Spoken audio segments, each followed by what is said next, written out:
మెదక్ పట్టణంలో స్థానిక జీకేఆర్ గార్డెన్లో శనివారం రాత్రి 7 గంటలకు రాష్ట్రీయ స్వయంసేవక్ సంఘ్ మెదక్ నగర మధ్యాహ్నంలో ఉగాది ఉత్సవ కార్యక్రమాన్ని నిర్వహించారు. ఈ కార్యక్రమాన్ని నగర సంఘ చాలకులు ఇప్ప భానుచందర్ అధ్యక్షత వహించారు.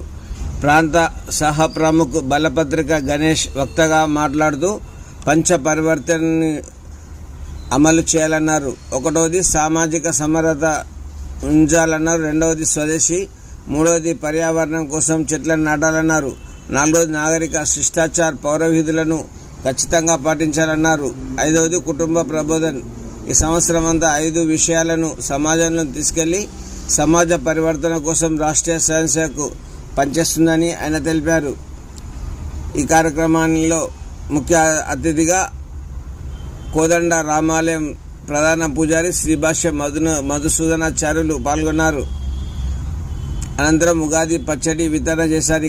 ఈ కార్యక్రమంలో నగర కార్యవాహ ఇప్ప సాయికుమార్, శరీర ప్రముఖ్ సంతోష్, సదాశివ, శివశంకర్, శంకర్ కృష్ణ, అర్జున్, శివశంకర్, సుధాకర్, నాయన్ ప్రసాద్, కాశీనాథ్, గడ్డం శ్రీనివాస్, గొల్ల పవన్, గొల్ల రామ్ చరణ్, మచ్చేందర్నాథ్, గంజి శ్రీనివాస్ తదితరులు పాల్గొన్నారు.